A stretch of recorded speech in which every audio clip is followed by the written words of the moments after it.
25 Tirania de Aço Capítulo 471 Enquanto Berengar e seus fuzileiros navais estavam envolvidos em um massacre unilateral do outro lado do mundo, o exército austro-boêmio finalmente chegou a Marienburg.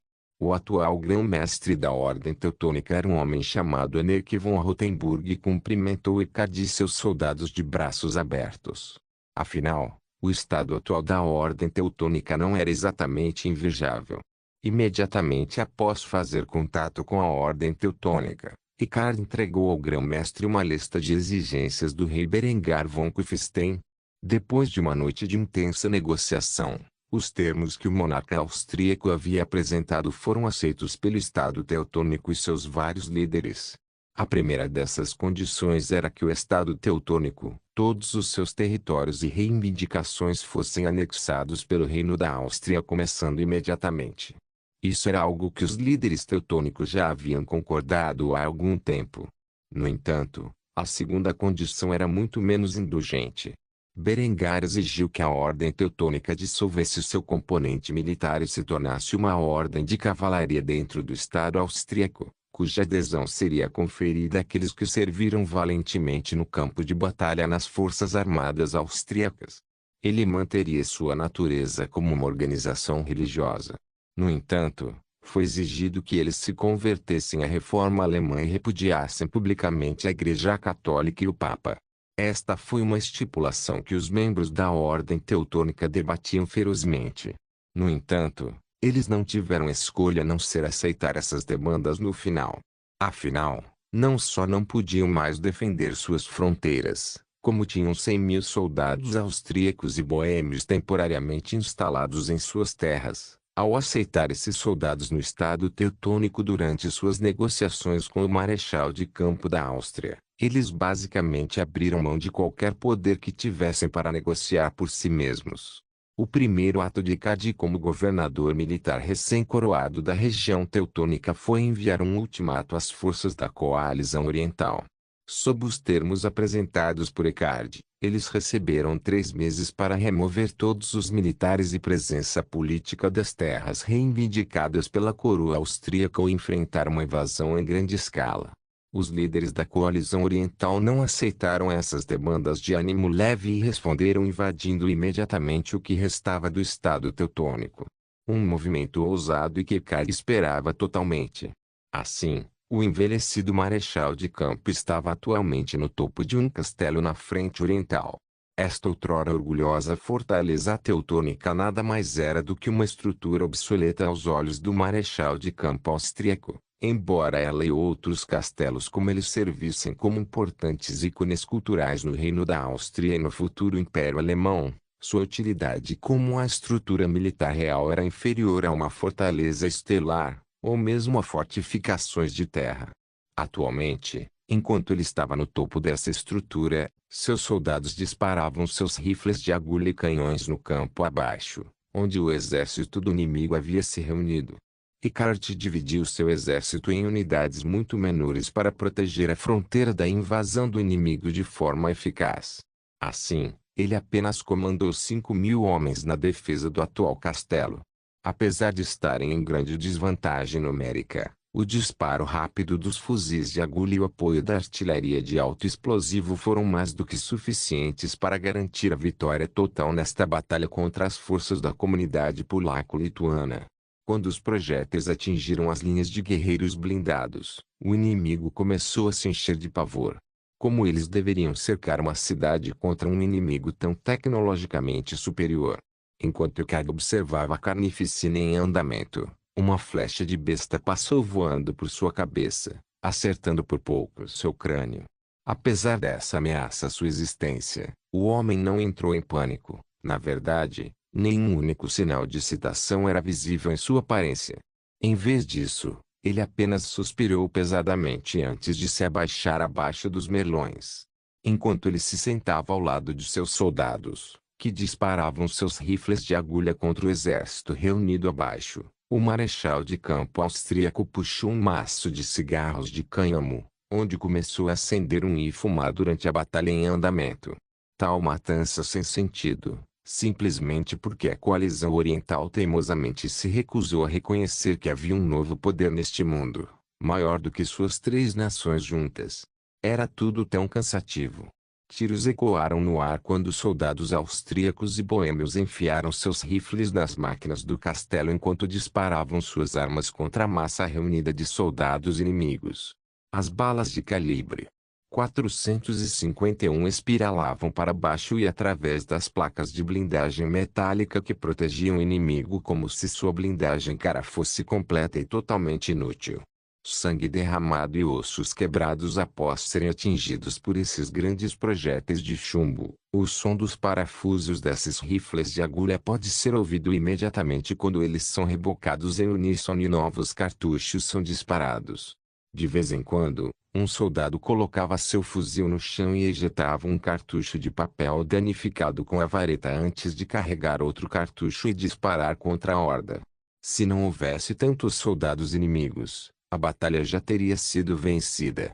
No entanto, os soldados poloneses lituanos lutaram desesperadamente para erguer suas escadas e subir ao topo das muralhas do castelo, onde os soldados austro-boêmios continuaram a lançar seus projéteis sobre eles. Se algum homem chegasse perto da borda, era abatido ou esfaqueado até a morte pelas baionetas de lâmina em cima dos rifles de agulha. A batalha continuou por várias horas antes que as forças polonesas lituanas restantes fossem totalmente dizimadas. Qualquer soldado que se preze já havia derrotado há muito tempo e muitos deles o fizeram. O resto deles jaz empilhado abaixo, nas muralhas do castelo. Milhares, talvez até dezenas de milhares de homens poloneses lituanos jazem mortos no chão. No entanto, apesar de seus esforços, eles falharam totalmente em romper as paredes do castelo ou infligir graves baixas aos defensores austro-boêmios. Aos olhos de Eckhard, isso não era uma batalha, mas um sacrifício sincronizado de jovens a mando de nobres tolos que se recusavam a admitir que seus modos primitivos haviam chegado ao fim. O marechal de campo austríaco estava confiante de que a hegemonia austríaca havia sido assegurada quando Berengário derrotou o Sacro Império Romano. No entanto, agora com uma força armada mais mortal do que nunca, não havia de fato nenhuma força no Ocidente que pudesse desafiar o reino da Áustria e seu poderoso exército. Apesar dessa conclusão extremamente óbvia, os vizinhos da Áustria continuaram a resistir aos ventos da mudança. Eles enviariam onda após onda de jovens para as armas da Áustria, na esperança de subjugar os profissionais treinados que compunham suas forças. No final, sempre resultaria nessa matança sem sentido. Observando a enorme perda de vidas causada por seu comando, Eckhard suspirou antes de comentar para si mesmo sobre suas visões sempre em mudança da guerra. Tão inútil desperdício de vidas. Aqui estou no campo de batalha testemunhando a morte e o desespero que meu decreto causou, e ainda sei que não vi o fim da guerra, pois somente na morte alguém pode realmente escapar à natureza perversa do homem. Ao dizer isso, o homem se afastou da cena sangrenta e desceu das muralhas do castelo. Se ele fosse continuar esta campanha para o Báltico, precisaria de uma bebida forte para acalmar seus nervos. Assim, ele entrou sozinho no grande salão e serviu-se de uma cerveja do estoque dentro do castelo. Infelizmente, a ordem teutônica carecia totalmente dos métodos avançados de fabricação de cerveja que Berengar havia introduzido em seu reino. Assim, o veterano marechal de campo foi forçado a beber da substância fraca que se proclamou uma cerveja com uma expressão descontente no rosto. Para Eckhard, esta guerra estava apenas começando, mas ele já estava cansado dela. Felizmente para ele, seu rei concordou com sua exigência de que este era o fim de sua carreira militar. Ou então não saberia se olhar no espelho pelo resto de seus dias. Enquanto os soldados da Áustria e da Boêmia limpavam o campo de batalha e se preparavam para marchar sobre a Polônia-Lituânia para recuperar as terras que outrora pertenceram ao Estado teutônico, Eckhard bebeu até dormir. Com álcool tão fraco, foi necessária uma quantidade substancial da substância para conseguir isso, mas por pura força de vontade, o homem engoliu o suficiente para cumprir seu objetivo naquela noite. Quando finalmente acordasse no dia seguinte, estaria deitado de bruços em uma poça de cerveja, Mas não havia tempo para ficar de mau humor. Seu exército tinha que estar em marcha e terminar esta guerra o mais rápido possível. Tirania de Aço capítulo 472 Berengar está em uma cama de peles em sua cabine. Ele estava meio adormecido, provavelmente de ressaca da noite de comemoração após uma vitória brilhante. O jovem rei instintivamente estendeu a mão para o lado, apenas para perceber que ninguém estava deitado ao lado dele. O fato de não haver pelo menos um par de montes maços para cumprimentá-lo pela manhã o fez ficar mais sóbrio do que qualquer café. Após a gloriosa vitória do dia anterior, Berengário e seus soldados se entregaram a beber o pouco álcool que trouxeram para esta jornada. Agora estavam quase completamente esgotados, deixando-os em estado de sobriedade pelas próximas semanas, até que Honoria pudesse chegar com uma nova remessa. Para Berengário, não havia nada mais doloroso do que estar permanentemente sóbrio. Na verdade, ele imaginou que se o inferno realmente existisse, seria apenas ele sóbrio por toda a eternidade. Com todas as coisas que ele testemunhou em sua vida passada, e esta atual. Ele precisava de um pouco de embriaguez para acalmar os nervos depois de um dia estressante. Infelizmente, tudo o que ele tinha agora eram cigarros de cânhamo e, embora ajudassem a trazer uma sensação de calma, a falta de THC não resolveu seu problema de sobriedade. Ele olhou para o lugar vago ao lado dele com uma pitada de remorso. Porque exatamente ele enviou Honoria para liderar a frota de volta à pátria. Havia dezenas de oficiais navais que poderiam facilmente cumprir tal tarefa. Ao contrário de uma implantação normal, ele poderia trazer uma de suas esposas com ele desta vez. Mas na primeira oportunidade ele disse a ela para sair de seu lado. Havia uma palavra para tal decisão: idiota, e Berengário sentiu isso agora. Se Honoria estivesse aqui, provavelmente teria dormido com ela depois da batalha. Afinal, para ele, nada é melhor do que fazer amor depois de uma boa briga.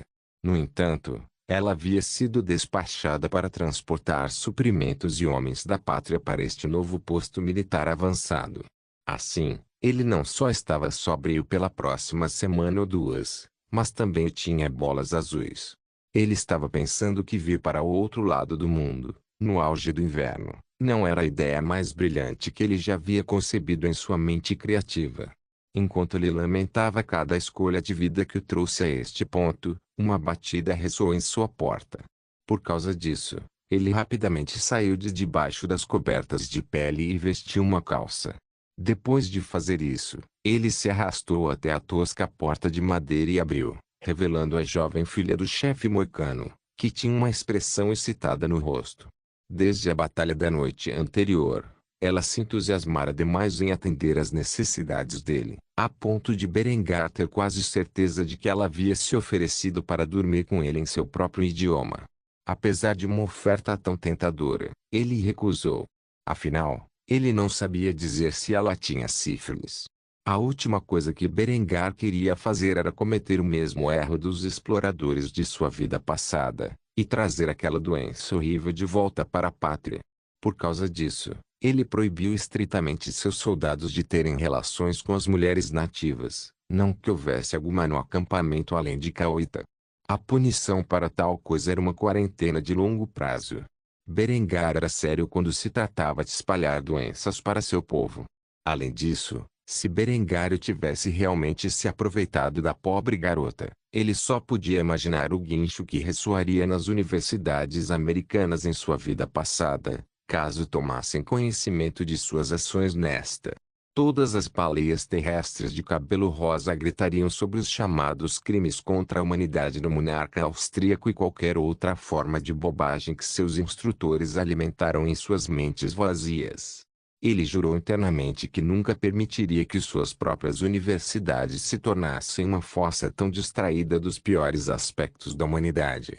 Depois de pensar por alguns segundos em coisas tão inúteis, Berengário permitiu que a jovem entrasse em sua cabine. Depois de fazer isso, ela se sentou à mesa dele como se fosse a coisa mais natural a se fazer. Berengar ignorou suas ações e, em vez disso, preparou um pouco de café. Se ele ficaria sóbrio nas próximas semanas, pelo menos teria um pouco de cafeína no sangue. Enquanto Berengário preparava o café, Cauíta olhou para ele com reverência. Desde a batalha do dia anterior, seu irmão a fez prometer fazer tudo ao seu alcance para seduzi-lo para que eles pudessem estabelecer uma aliança com esses deuses do outro lado do grande mar. Apesar de concordar com o pedido do irmão, Cauíta era totalmente inexperiente quando se tratava de lidar com o sexo oposto. Embora ela fosse conhecida em toda a região como uma grande beldade, a reputação assustadora de seu pai afugentava qualquer pretendente em potencial. Assim, até agora, ela não tinha sequer beijado um homem, muito menos seduzido uma vez em sua cama. Além de tudo isso, simplesmente não havia tempo suficiente para os dois se comunicarem e, embora Berengário tivesse aprendido algumas das línguas iroquesas e Cauíta tivesse aprendido um pouco de alemão, ainda havia uma enorme lacuna entre eles antes. Eles poderiam realmente se entender. Enquanto pensava nisso, Berengário acabou de preparar o café e trouxe-o para a mesa, onde entregou uma xícara à filha do chefe. Infelizmente, ele não conseguiu trazer leite fresco em sua jornada e, portanto, foi forçado a bebê-lo preto. O que, porém, era tolerável. Não era sua forma preferida de consumir café. Quanto a Cauíta, ela não pôde evitar de cuspir a substância amarga no momento em que atingiu sua língua. Quando Berengário viu isso, ele riu antes de tomar um gole do seu próprio. A filha do cacique não conseguia entender como aquele homem havia consumido uma bebida tão repugnante. Eventualmente, Berengar abriu um mapa e apontou para um espaço em branco. Essa ação chocou Cauíta, pois ela entendeu sua intenção. Depois de estabelecer laços de amizade com seu povo, Berengar desejou se encontrar com seu pai. Assim, ela acalmou seu coração antes de acenar com a cabeça em resposta. Berengar viu a expressão séria em seu rosto e falou em alemão enquanto tentava se comunicar mais com as mulheres, apesar de seu conhecimento limitado de sua língua. Estou ansioso para estabelecer laços comerciais com sua aldeia. No entanto, a maior parte do que ele disse foi sem sentido para Cauíta e, portanto, a jovem olhou para ele com um sorriso forçado enquanto acenava com a cabeça, fingindo saber o que ele estava dizendo. Com esse plano estabelecido, Berengário trouxe Cauíta e seu povo para a praça do posto avançado, onde reuniu um pequeno pelotão de homens. O rei austríaco não perdeu tempo e imediatamente deu ordens aos soldados. Estamos partindo para a aldeia de origem de Cauíta. Temos um objetivo simples: estabelecer comércio com eles e ver se podemos melhorar ainda mais nossa comunicação. Não vou mentir para você. Estamos com muita falta de inteligência no momento. Sua tribo é a única força amiga que encontramos. Para todos, sabemos que estamos cercados por hostis por todos os lados e, embora possamos ter equipamento e treinamento superiores, estamos contando inteiramente com importações da pátria para manter nossa presença aqui em Vinland. Algum apoio local ajudaria bastante em nossos objetivos de longo prazo. Assim, é seu dever me acompanhar até a aldeia e fornecer proteção para garantir que o comércio possa ser estabelecido entre nossos dois povos. Lembre-se, estamos muito longe de casa, contando apenas com nós mesmos. Portanto, trate esta missão com a mesma seriedade com que trataria qualquer outra. Não deixe nossa vitória de ontem obscurecer seu julgamento. Ainda estamos em uma posição precária por enquanto. Os soldados fizeram suas saudações romanas em uníssono antes de responder afirmativamente ao rei. Salve a vitória! Com isso dito, Berengário fez sua própria saudação em resposta. Salve a vitória! Cauíta olhou para esse estranho gesto com curiosidade em seus profundos olhos castanhos. Ela não sabia o que era uma saudação, nem o que esse gesto representava. Inocentemente, ela seguiu o exemplo e fez uma saudação romana, enquanto pronunciava mal as palavras que os deuses de cabelos dourados haviam declarado. Os fuzileiros navais olhavam para a mulher com expressão severa, enquanto Berengário a olhava com afeição. Ele não sabia por quê, mas ver uma mulher indígena jogar inocentemente este símbolo que estava associado à supremacia racial alemã de sua vida passada trouxe um sorriso ao seu rosto. Sua ingenuidade era cativante de várias maneiras. Depois de dizer isso, Berengário assobiou e, ao fazê-lo, Um membro do batalhão trouxe uma carroça puxada por 2 cavalos de tração. As montarias foram trazidas com eles do outro lado do Atlântico. Quanto à carroça, ela foi inteiramente construída aqui no Novo Mundo pelos engenheiros. Assemelhava-se muito ao usado pelo exército do Zeuá durante o século XIX, completo com sua cobertura de lona. Cauita olhou para este magnífico dispositivo com admiração em seus olhos. Ela não apenas ficou surpresa com a existência de cavalos, mas as rodas presas à grande canoa terrestre também eram algo que ela nunca tinha visto antes. Para Berengar, esta carroça era uma ferramenta simples, que seu exército usava para logística. Era um projeto totalmente primitivo e ele desejava substituí-lo por caminhões movidos a motores a diesel. Infelizmente, ele ainda carecia de tecnologia e capacidade de fabricação para produzir tais veículos. No entanto, para esta mulher indígena, esta carroça era a mais magnífica façanha de engenharia que ela já tinha visto. Com a habilidade de conjurar trovões e comandar as feras de uma terra estrangeira, a jovem estava mais do que nunca convencida da natureza divina dos invasores de cabelos dourados. Berengar notou a expressão de espanto em seus profundos olhos castanhos e riu para si mesmo. Era divertido ver tamanha reverência por ele e seu povo. Berengar entrou na parte de trás da carroça e arrastou a beldade indígena para se sentar ao seu lado. Depois disso, o resto da delegação os seguiu para dentro antes que os fuzileiros navais austríacos se amontoassem no vagão. Apenas 2 fuzileiros navais sentaram-se na frente para pilotar o dispositivo e protegê-lo com seus rifles. Depois que eles estavam prontos para partir, os portões da fortaleza se abriram e a carroça partiu em direção à aldeia Mohawk. Berengar olhou para a garota ao lado dele com uma expressão complicada. Embora ainda não tivesse se tornado aparente, ele e seus homens trouxeram doenças do velho mundo para as quais a população nativa não tinha imunidade. Isso sem dúvida um dia devastaria a população local, o que ajudaria em seus esforços de colonização.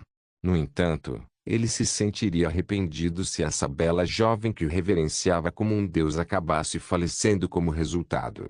Esperançosamente, tal cenário não aconteceria. Embora seu reino possa ser relativamente avançado em termos de medicina, ainda estava longe da capacidade de impedir que tal desastre natural se abatesse sobre os nativos americanos. Assim, ele observou essa garota de perto. Ele esperava que ela fosse capaz de suportar o que agora era uma certeza. Sem saber, Cauita estava prestes a trazer uma praga para seu povo que um dia se espalharia de costa a costa, matando milhões no processo. Tirania de Aço capítulo 473. Enquanto Berengar estava no Novo Mundo supervisionando uma missão diplomática com a tribo Mohawk, e enquanto Honori estava no mar, viajando de volta à pátria para que pudesse trazer mais homens e suprimentos de volta ao posto avançado para garantir sua estabilidade a longo prazo. Havia um grupo de homens reunidos na cidade de Antioquia. Decentius, Dalmatius e um grupo de outros conspiradores que se envolveram em uma operação secreta mal-sucedida para assassinar a princesa bizantina estavam em pé ao redor de uma mesa em uma sala isolada.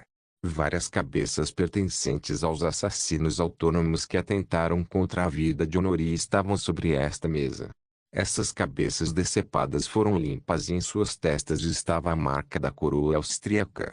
A entrega dessas cabeças aos conspiradores foi um flagrante ato de agressão por parte da inteligência real austríaca.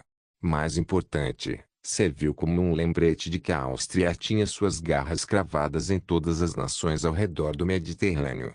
Não havia nenhum lugar para onde esses homens pudessem fugir em segurança, agora que a coroa austríaca estava ciente de seu envolvimento na conspiração para reivindicar a vida de Honoria. Dalmatius era, é claro, o mais nervoso de todos os homens presentes, pois esta era a sua residência onde essas cabeças decepadas haviam sido entregues. Ele estava ambiciosamente roendo as unhas enquanto buscava desesperadamente uma solução de seus conspiradores. O principal entre eles era o segundo príncipe do império. Sua Majestade. O que devo fazer? Agora que os agentes da coroa austríaca sabem do meu envolvimento, eles não vão parar até me caçar e me eliminar.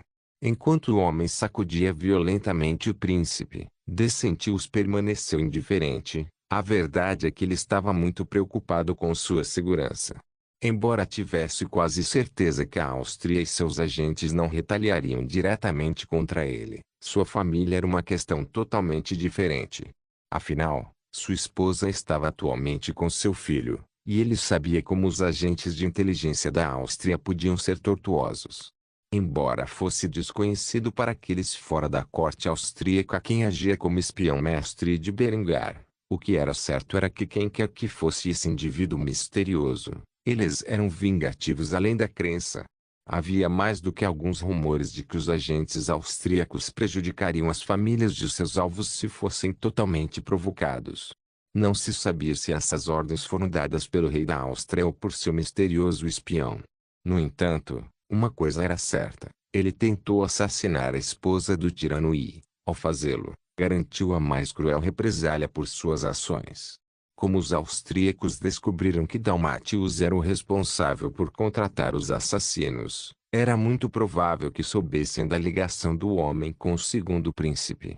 Decentius estava começando a se arrepender de suas ações, já que agora era quase garantido que sua família seria o alvo depois que a Áustria fez de Dalmácio um exemplo. Enquanto ele refletia sobre isso, o homem chamado Dalmátios estava tendo um colapso mental e começou a inspecionar as cabeças por qualquer motivo. Inicialmente, Decentius ignorou esse detalhe até que seu subordinado disse algo que lhe causou um arrepio na espinha. Que diabos é isso? A cabeça foi esvaziada. Espere, tem alguma coisa aqui. Imediatamente, Decentius entrou em pânico enquanto gritava para Dalmátios: espere. Se no entanto, era tarde demais, o strategos puxou o cordão, que acendeu um composto explosivo embalado dentro do crânio das cabeças decepadas. Imediatamente, ocorreu uma explosão na sala, que despedaçou os conspiradores mais próximos, incluindo Dalmátios. Quando o explosivo dentro daquele crânio explodiu, ele incendiou aqueles embutidos nas outras cabeças decepadas, causando uma reação em cadeia, que explodiu os conspiradores como se fossem nada mais do que pedaços de carne. Decentius sentiu uma dor lancinante em vários aspectos de seu corpo enquanto seus ouvidos zumbiam enquanto ele lutava para recuperar o controle sobre sua visão embaçada. Quando ele finalmente percebeu o que estava acontecendo a seu redor, ele começou a gritar em agonia. Não apenas várias das figuras de proa mais proeminentes que apoiaram sua reivindicação ao trono foram transformadas em picadinho, mas ele perdeu a mão direita e a metade inferior da perna esquerda quando começaram a sangrar profusamente no chão. Ele estaria verdadeiro e totalmente morto se não parasse o sangramento logo. Para a sorte do segundo príncipe de Bizâncio, os guardas do lado de fora da porta ouviram a explosão e entraram na sala, onde imediatamente começaram a agir. Um cinto de couro foi colocado na boca do segundo príncipe, enquanto um dos guardas enfiava sua espada na lareira aberta. Depois que ficou vermelho brilhante, ele pressionou a lâmina de aço contra as feridas do príncipe, queimando sua carne e fazendo o homem uivar de sofrimento. Se não fosse pelo cinto de couro em sua boca, ele poderia muito bem ter mordido a língua e feito com que sua morte fosse garantida. No entanto, tal cenário não ocorreu. Em vez disso, seus ferimentos foram rapidamente tratados pelos guardas reais, onde eles rapidamente levaram o príncipe de volta ao médico do palácio local. O segundo príncipe do Império Bizantino estaria sob cuidados médicos intensivos. Se ele sobreviveria ou não, dependia do Senhor Deus Todo-Poderoso. Quanto a este ataque à família real bizantina, foi cuidadosamente observado pelo agente austríaco que conduziu o ataque. Eles não apenas entregaram as cabeças embaladas com o composto altamente explosivo conhecido como TNT, mas também ficaram por perto para ver quantos dos conspiradores foram mortos. Eles nunca esperaram que o segundo príncipe chegasse pessoalmente a esta reunião. Na verdade, foi um bônus ele ter sido gravemente ferido no ataque. No entanto, acrescentou uma camada de risco. Se fosse descoberto que a Áustria foi a responsável pelo ataque, isso poderia prejudicar as relações entre as duas nações. Como tal, O agente de campo veterano imediatamente começou a limpar qualquer evidência do envolvimento de seu reino. Claro, não era preciso ser um cientista de foguetes para entender quem era o responsável por um ataque tão explosivo. No entanto, enquanto eles pudessem manter uma negação plausível, a Áustria nunca admitiria isso. Assim, uma nova e espinhosa era das relações austro-bizantinas estava prestes a acontecer e, durante essa crise, o rei da Áustria estava inexplicavelmente desaparecido. Afinal, ele estava do outro lado do mundo, em um continente totalmente desconhecido para todo o velho mundo. Quando Berengar finalmente retornasse à pátria meses depois, teria que construir uma cobertura muito mais delicada para sua ausência do que havia planejado inicialmente. Não demorou muito para que a notícia desse ataque chegasse à rede de espionagem de Palladius e, por extensão, à inteligência real austríaca. De volta à Áustria, Linde estava dentro da sede do departamento, onde estava vestida com seu uniforme de serviço. Ela não podia acreditar no relatório em suas mãos, como tal. Ela foi bastante vocal ao repreender seu vice-diretor. Eu não afirmei explicitamente para abortar a operação se Dissentius estivesse envolvido. Como diabos isso aconteceu? Eu avisei que, se esta operação não fosse conduzida adequadamente, atrasaria nossa diplomacia com o Império Bizantino em décadas. Como isso aconteceu? Seu agente estragou tanto esta missão? Emma ficou em silêncio enquanto olhava para o chão, sem vontade de encontrar o olhar de Linde. Embora ela tivesse informado aos agentes sobre as medidas apropriadas que deveriam ser tomadas para conduzir esta operação, a responsabilidade por esta falha maciça ainda recaía sobre seus ombros. Ela lutou para encontrar uma desculpa que não ultrajasse ainda mais seu chefe. Alteza. Não sabíamos que o segundo príncipe estaria na reunião. De alguma forma, ele chegou sem ser identificado por nosso agente de campo. No entanto, eliminamos os conspiradores. Com suas mortes, poderíamos facilmente vazar as evidências por seus erros à coroa bizantina. Linde estava longe de ficar satisfeita, apesar desse raciocínio, e ela continuou a repreender seu subordinado. Então deixe-me entender isso. De alguma forma, o segundo príncipe do Império Bizantino escapou de nossa detecção e entrou na zona de matança sem nosso conhecimento. Quero saber como nossos agentes falharam em identificar sua presença.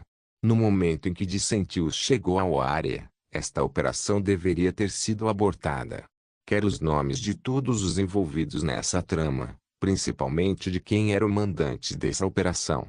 Nosso rei está ausente em uma missão diplomática crítica. Enquanto ele está fora, vocês, idiotas, sozinhos, atrasaram a diplomacia entre nosso reino e nosso maior aliado em décadas. Você tem alguma ideia do quanto nosso monarca teve que trabalhar para construir o relacionamento que ele tem atualmente com o Império Bizantino? Alguém precisa ser responsabilizado por isso. Você feriu gravemente o segundo príncipe do Império. Se vocês, idiotas, não podem atribuir esse ataque a outra pessoa, então vou me certificar de que cabeças rolem. Estou sendo claro. M imediatamente cumprimentou seu superior antes de responder afirmativamente. Sim, senhora. Depois de ouvir isso, Linde olhou com nojo para a mulher que ela havia nomeado para ajudá-la a liderar o departamento de inteligência. Ela deixou um último comentário antes de voltar para o palácio. Limpe a porra da sua bagunça e faça isso rápido. Dito isso, Linde partiu do quartel-general da inteligência real. Quanto ao seu vice-diretor, a mulher rapidamente começou a trabalhar criando um bode expiatório para este ataque, e ela sabia exatamente a quem culpar. Mas a da Aliança Austro-Bizantina. Tirania de Aço capítulo 474. Depois de várias horas andando na carroça, Berengar, Cauíte e os fuzileiros navais austríacos chegaram ao seu destino. O rei austríaco colocou a cabeça para fora da lona e examinou a aldeia Mualk, que era relativamente grande. Várias malocas foram espalhadas pela cidade cercadas por uma primitiva paliçada de madeira que funcionava como uma defesa contra tribos hostis. Se Berengar tivesse que adivinhar, esta aldeia poderia sustentar inteiramente centenas de pessoas. Isso foi razoavelmente impressionante ao considerar as severas limitações tecnológicas que os povos nativos da América do Norte tinham quando comparados aos seus equivalentes do Velho Mundo. Nada exemplificou melhor esse contraste absoluto do que quando o povo Mohawk pôs os olhos na carroça austríaca. Eles ficaram tão chocados quanto Cauita quando ela testemunhou pela primeira vez as bestas estrangeiras que alimentavam o dispositivo. Este simples vagão de suprimentos estava além da compreensão limitada de transporte para um povo que carecia de bestas de carga e da roda. Os guardas da aldeia olharam para os cavaleiros de pele clara na frente da carroça com apreensão em seus olhos, pois não sabiam como reagir a essa estranha ocorrência. No entanto, quando Berengar saiu da carroça com Cauita e seu irmão ao seu lado, eles imediatamente relaxaram e saudaram os filhos de seu chefe em sua língua nativa. Cauita, Choseoa, é bom ver você voltar. Seu pai ficou preocupado quando soubemos que você ainda não havia retornado, mesmo depois que os Algonquins atacaram a aldeia dos estrangeiros.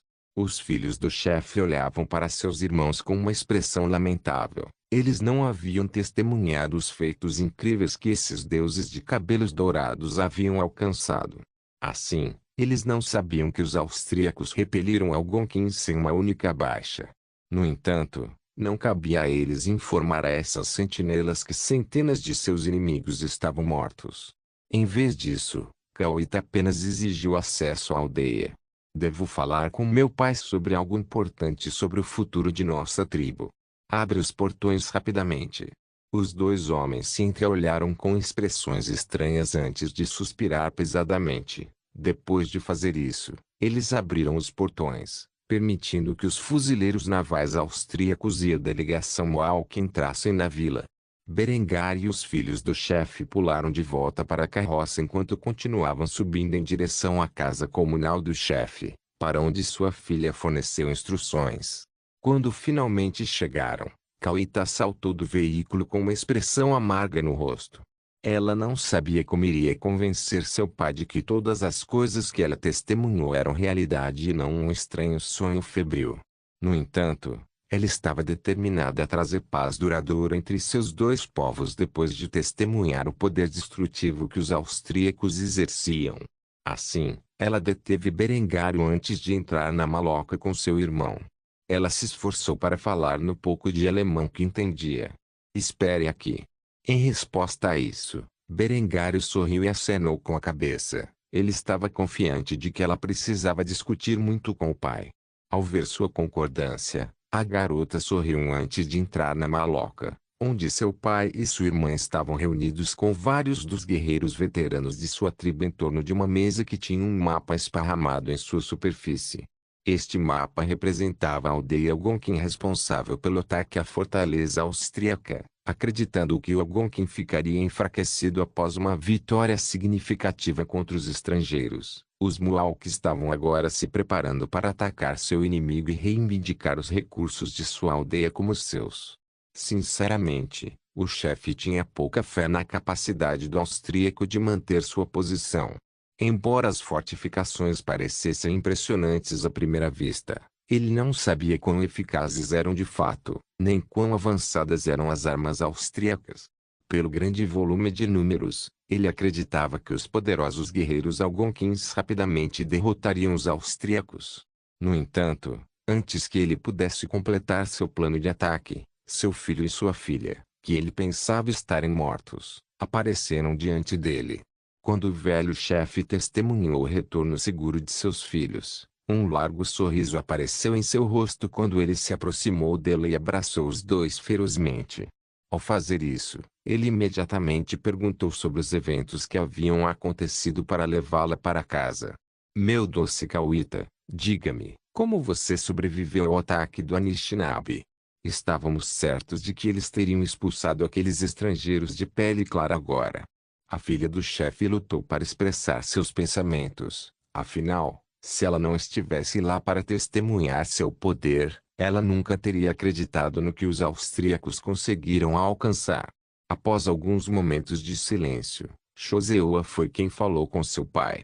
Pai, esses estrangeiros não são meros mortais.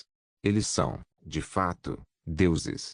Nós dois agimos como testemunha de sua capacidade de controlar o trovão e o fogo. Não apenas nós dois, mas também toda a delegação os vimos comandar bestas da terra com autoridade absoluta. Os Anishinaabe atacaram naquele dia com mais de 1000 homens e, ainda assim, com as forças da natureza sob seu comando, esses deuses de cabelos dourados repeliram seus inimigos com facilidade, matando centenas no processo e sem sofrer baixas. Olhe para fora de sua maloca e veja os métodos que usamos para viajar até aqui. Não devemos cometer o erro de nossos rivais. Se mostrarmos o menor senso de hostilidade a essas divindades do outro lado do grande mar, elas nos exterminarão tão rapidamente quanto um homem mataria uma mosca. O chefe ficou pasmo com os comentários histéricos de seu filho. O que a delegação presenciou para elogiar tanto esses estrangeiros?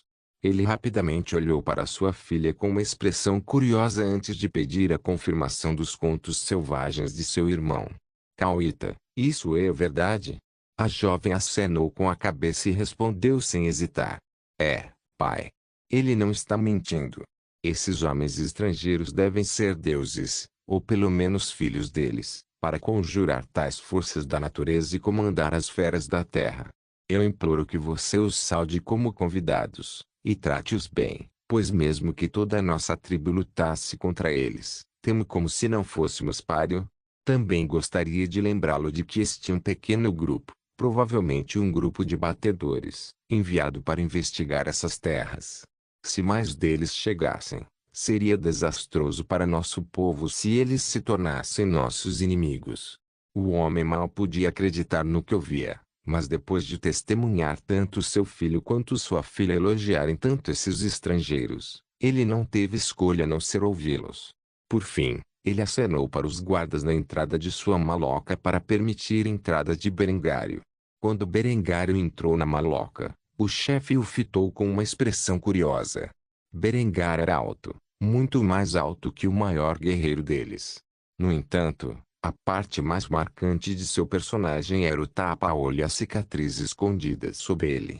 O cacique percebeu, com um olhar nas feições do estrangeiro, que ele era um veterano de muitas batalhas. De um guerreiro para outro, o chefe Mohawk tratou Berengar com respeito enquanto puxava um cachimbo da paz e oferecia um cigarro a Berengar. Cauita traduziu as poucas palavras que pôde entre os dois líderes. Meu pai oferece a você uma fumaça deste cachimbo como sinal de paz entre nossos dois povos. Berengar instantaneamente acenou com a cabeça e agarrou o cachimbo, de onde tirou o isqueiro e deu um longo trago. Ele segurou a fumaça em seus pulmões por vários momentos antes de soprá-la no ar. Feito isso, ele o devolveu ao cacique, que ainda estava chocado ao ver o dispositivo que o rei austríaco havia usado para acender o cachimbo. Depois de dar uma grande tragada, o chefe exalou uma grande nuvem de fumaça não maior do que o tamanho que Berengar havia liberado. Agora que os dois haviam fumado o cachimbo da paz, as negociações poderiam começar. Berengar discutiu imediatamente os termos de troca que queria estabelecer entre seu acampamento e a aldeia deles. Gostaria muito de estabelecer comércio com seu povo. Somos apenas um posto avançado e dependemos inteiramente das importações de nossa pátria no momento. No entanto, nosso reino está muito distante e levará muitos dias para nossos suprimentos cheguem.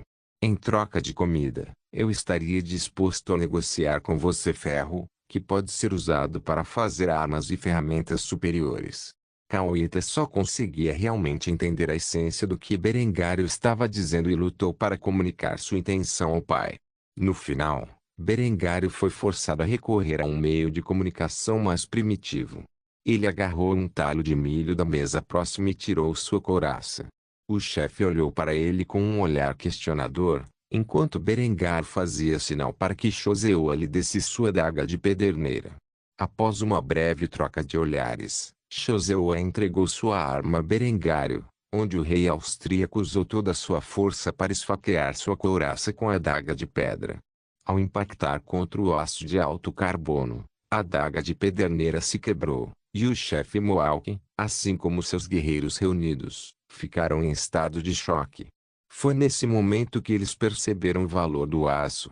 Claro, Berengar não estaria disposto a negociar aço de alto carbono com os nativos, mas um peitoral de ferro teria o mesmo efeito. Estabelecida a durabilidade do metal, Berengário sacou a sua própria baioneta de aço, e colocou-a junto ao seu peitoral, tentando comunicar que apesar da diferença de cor, eram feitas do mesmo material. Ferro, eu te dou ferro para comer, sim. Caueta de repente entendeu o que Berengário estava tentando transmitir e imediatamente começou a traduzir para seu pai. Acho que ele está disposto a nos dar esse material, em troca de comida. O chefe olhou para sua filha com confusão em seus olhos. Por que eles dariam um material tão valioso por mera comida? Quando ele fez essa pergunta, Caueta encolheu os ombros. Ela não sabia. Assim, ela tentou traduzir a pergunta de seu pai para Berengário. Papai, quer saber? Por que você está trocando ferro por comida? Berengário sorriu, enquanto estocava o milho em uma pilha gigante, deixando um único talo de milho em uma pilha própria. Depois de fazer isso, ele apontou para as duas pilhas de milho e tentou comunicar seus pensamentos ao chefe nativo. Tenho muito ferro, mas tenho muito pouca comida. Depois de algumas tentativas, Caueta finalmente entendeu o que Berengário queria dizer e transmitiu seus pensamentos ao pai. Ele diz que tem muito material, mas muito pouca comida. Por isso ele vai trocá-lo conosco por algo tão simples quanto comida. Sendo este o caso, o chefe Mohawk imediatamente acenou com a cabeça em compreensão e falou com Berengário em sua língua nativa. Muito bem. Aceitaremos sua troca. Forneceremos comida para você e seu povo em troca desse tal de ferro. Depois que Caueta traduziu com sucesso as palavras de seu pai, Berengar abriu um largo sorriso antes de estender sua mão em sinal de amizade. Fazendo isso, conduzindo a primeira instância registrada de comércio entre o Velho Mundo e o Novo Mundo.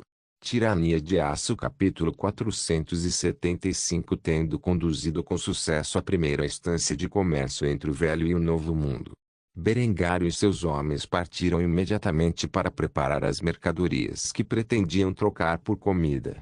De alguma forma, Caueta convenceu seu pai a permitir que ela ficasse no posto avançado austríaco. Ela pretendia dominar a língua alemã antes de voltar para casa para sua família. Com pouco trabalho a fazer, Berengário tirou um tempo de sua agenda para ensinar a língua alemã nativa, não apenas na verbalização, mas também na leitura e escrita de sua escrita. Apesar de suas origens humildes, a mulher aprendia rápido. Depois de estudar a linguagem de seus deuses recém-descobertos por algum tempo, ela agora podia se comunicar com seu benfeitor até certo ponto. A essa altura, ela havia aprendido o nome de Berengário e a origem de seu povo. Ele honestamente não precisou exagerar tanto para convencer a mulher de que o povo austríaco era, de fato, divindades. Afinal, as histórias que ele contava sobre ferrovias, navios movidos a vapor, estruturas maciças e muitos outros feitos impressionantes de seu reino foram suficientes para convencer a nativa de que o chamado Reino da Áustria era uma terra abençoada de grande prosperidade e poder. Infelizmente, com a chegada dos austríacos, a pestilência ocorreu na terra. Em pouco tempo, Caueta desenvolveu sintomas febris e Berengar ficou bastante preocupado. Afinal, ele sabia que esta mulher carecia de qualquer forma de imunidade às doenças que ele e seus homens haviam trazido involuntariamente do Velho Mundo.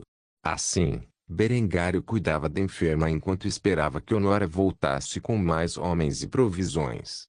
Como precaução para enfrentar doenças desconhecidas na terra estrangeira de Vinland, os austríacos prepararam muitos remédios à base de ervas para ajudar em todos os tipos de condições que eles e seus homens poderiam encontrar durante a jornada. Com o surto inicial, Berengar ordenou a seus médicos que trouxessem uma parte dos suprimentos para a aldeia Moal que tratasse qualquer pessoa que apresentasse sintomas de gripe. Ao fazer isso, ele esperava salvar pelo menos algumas vidas da pestilência que trouxe para o Novo Mundo. Nesse momento, Berengar preparava um chá de ervas junto com uma panela de canja de galinha com talharim enquanto observava atentamente a nativa que jazia nua em sua cama. Como parte do tratamento, ele preparou uma toalha úmida e a colocou sobre a cabeça dela. Apesar das aparências, Cauita não estava na pior condição possível. Na verdade, ela estava indo muito bem. No entanto, ela não estava acostumada com a gripe e, portanto, sentiu como se estivesse morrendo. Na verdade, ela teve um caso leve, principalmente por causa do tratamento natural eficaz que recebeu de Berengar. Algo que as outras tribos não teriam a sorte de experimentar.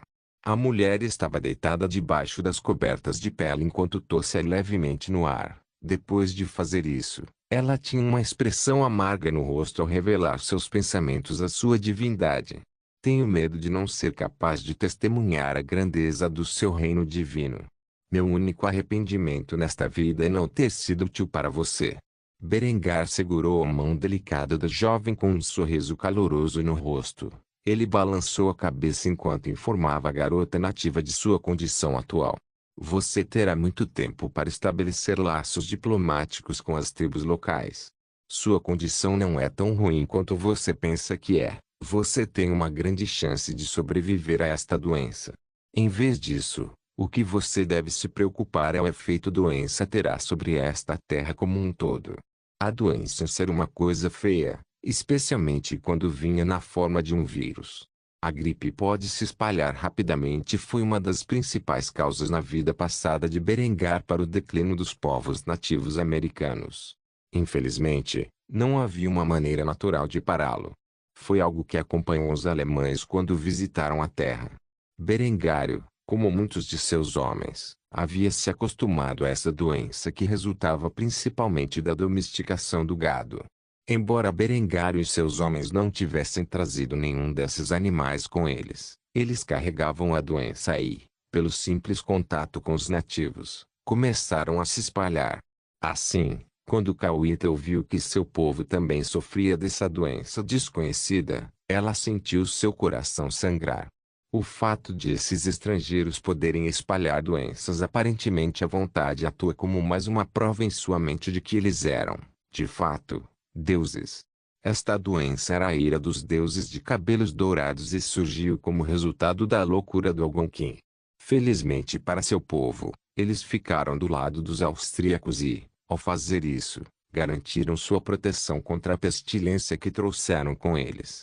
Claro, Berengar não tinha como saber que a garota estava pensando sobre isso e, em vez disso, sentiu que o culparia pelo sofrimento de seu povo. Apesar disso, ele não se desculpou. Se foram os austríacos que espalharam esta doença ou alguma outra população do velho mundo que chegou às Américas, tal coisa era simplesmente inevitável. Assim, Berengário não se alongou no assunto e, em vez disso, deu ao menino a sopa e o chá de ervas, o que ajudou imensamente em seu estado. Depois de terminar a refeição, Cauita adormeceu, deixando Berengar com algum tempo de inatividade. Como tal, ele saiu de seus aposentos e se aproximou de seus soldados, que estavam de guarda. Qual é a situação atual da gripe? O oficial coçou a nuca sob o capacete enquanto atualizava o rei sobre a praga que se espalhava pelo país. Nossos meninos estão bem, tomamos medidas preventivas e combatemos efetivamente seus efeitos. Honestamente, é uma variante leve, no máximo alguns resfriados aqui e ali. Aqueles que apresentam sintomas recebem hidratação regular e remédios à base de ervas. No entanto, por qualquer motivo, o efeito dessa variante nos nativos foi devastador. Apenas algumas semanas se passaram, mas nossos batedores relatam que milhares de tribos conhecidas agora estão mortas. Quando entramos em contato com o Mohawk, ele já estava em nossos sistemas e começou a se espalhar para eles. Infelizmente para eles, no momento em que deixamos a aldeia, o chefe Mohawk partiu em uma aventura diplomática para as outras tribos em nosso nome. Ao fazer isso, ele involuntariamente espalhou a doença para outras populações nativas. Isso pode ser muito útil para nós a longo prazo. Com a rápida disseminação da gripe, o número de nativos diminuirá, permitindo que nossa fortaleza permaneça segura. Contanto que tragamos mais homens e suprimentos, teoricamente poderíamos transformar isso em um posto militar autossustentável com apoio limitado da pátria. Berengário acenou com a cabeça em resposta à sugestão de seu capitão. Embora tenha sido um evento terrível para os nativos americanos, para o Reino da Áustria, a disseminação da gripe no Novo Mundo foi uma grande vantagem tática. Claro, só aumentaria depois que importassem o gado. Em última análise, este foi um destino que não poderia ser evitado. Ao ver a reação de seu monarca, o capitão da marinha teve outra pergunta em mente, sobre a qual ele imediatamente perguntou: Sua Majestade, se posso perguntar, quais são exatamente os suprimentos que serão trazidos na próxima viagem? Em resposta a isso, um largo sorriso apareceu no rosto de Berengário enquanto ele explicava a missão que havia incumbido a Honoria. Pode levar alguns meses até que eles cheguem, afinal, vários navios precisam ser adaptados, mas pretendo uma frota maior de fragatas para transportar tropas e suprimentos, tudo, desde gado, tecnologia agrícola e materiais de construção até equipamentos militares e munições. Este primitivo forte de madeira será reconstruído em uma verdadeira fortaleza estelar, e nosso cais será capaz de conter vários navios. Começaremos a implementar campos fora da defesa na primavera e criaremos gado para que vocês possam ter um pouco de carne fresca. Esta fortaleza atuará como nossa primeira instalação militar neste novo mundo e como nossa primeira colônia. Por enquanto, permanecerá um segredo altamente considerado em nosso reino. Apenas aqueles com habilitação de segurança suficiente saberão de sua existência. Esta resposta do rei austríaco apenas encheu o oficial de mais perguntas, que de imediato pediu esclarecimentos para sua curiosidade. Quem vai trabalhar nos campos? Certamente você não espera que façamos isso? Quando Berengário ouviu isso, ele riu antes de responder a pergunta do homem. Com o tempo, alguns nativos virão nos reverenciar, especialmente depois de verem que não foram afetados pela pestilência que trouxemos para esta terra. Os sobreviventes das tribos que não estão alinhadas conosco e não receberam nossa bênção virão em busca de abrigo e, quando fizerem, os colocaremos para trabalhar nos campos. Seu pagamento será uma parte da comida que eles cultivam, abrigo para viver e proteção fornecida pelos militares austríacos. Nos próximos anos, pretendo substituir esses selvagens por austríacos. Enquanto isso, você e seus soldados estão livres para tomar quantas mulheres locais quiserem como concubinas. Apenas lembre-se, embora possamos trazer doenças conosco às quais essas pessoas não são imunes, é possível que também tenham doenças com as quais não estamos familiarizados. Todos vocês devem ter muito cuidado com quem dormem. Se você acha que existe uma possibilidade remota de que uma garota esteja doente, não a leve para a cama. Espalhe a palavra. Se algum de vocês, filhos da puta, contrair uma doença desconhecida, colocarei sua bunda em quarentena aqui no Novo Mundo para o resto de suas vidas miseráveis. O capitão imediatamente acenou com a cabeça em compreensão ao ouvir as palavras de seu rei. Ele garantiria que informaria bem os homens estacionados em Vinland sobre os riscos potenciais de doenças e as consequências de suas ações. Assim, enquanto a peste devastava a terra e as pessoas que nela viviam, Berengário e os austríacos planejaram tirar da crise. Não se esqueça de deixar o link de se inscrever no canal. Caso queira contribuir de alguma forma com o canal, entre em contato comigo pelo Instagram do canal. O link do Instagram do canal estará na descrição do vídeo. Por favor, certifique-se de verificar meus outros vídeos. Tenho certeza que você vai gostar deles. Solém irmãos.